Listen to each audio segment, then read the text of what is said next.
खुलुमबाय। गोजोन फुंबिलिनि गासैबो बड'लेण्ड बुब्लिनि अनसायगिरिफोरखौ बरायग्रोबाय। दिनै 24 अक्ट'बर बृहस्पतिबारनि फानजामुथिखौ फरायथिनो लादों आं उदांस्रि मुसाहारिया। फानजामुथिनि गिबियाव दं मेष राशि।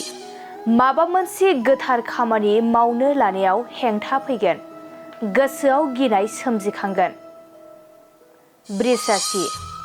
गोजौ सोलोंथाइ लानो नाजानायाव नोंथांखौ गावनि आंगोआ थुलुंगा होगोन, गोसोआ गोजोननाय मोनगोन। मिथुन राशि। मोनखानाय मुवा बेसादखौ खोमाफिनना लानांगोन, साना जेथो गोनां जागोन। कर्क राशि। मोजां मोनलायनायनि गेजेराव अनलायनाया बांगोन, सोमोन्दोआ गोरा जागोन। सिंह राशि। देहायाव हरखाबै सानाय सुनाय सोमजिगोन, सावस्रिखौ जोबोरैनो लोरबां मोनगोन। कन्या राशि। समाजनि बायदि मोजां हाबा मावनो खाबु मोनगोन, नोंथांनि सन्माना बांगोन।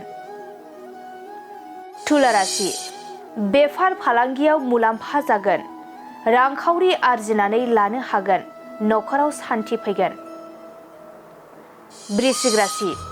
नंखाय बाथ्रानि थाखाय गुबुनजों बानसावजागोन, समाजाव गाज्रि मुं मोनगोन। धनु राशि।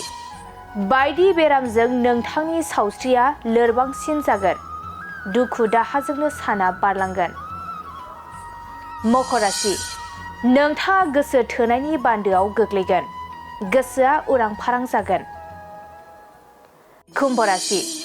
गोसोनि साननाय हनायफोरा जाफुंसारगोन, गोजोन खुसियैनो साना बारलांगोन। मीन राशि। नोंथाङा गोरोन्थि हाबा मावफ्लांगोन, साजा मोननो गोसोआव गिखांनाय फैगोन। दिनै सानसेनि राशि फरायथिनायाबो एसेनोसै। आसा खालामो नोंथांनि दिनैनि साना मोजाङै मोजां थांगोन। बेखौ बड'लेण्ड बुब्लि नखरनिफ्राय मिजिंथिबाय। गोजोन्थों।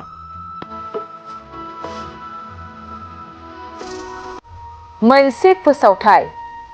क'क्राझारनि सिबि जुवेलार्सआ नोंथांमोननि थाखाय लाबोदों बाम्पार अफार।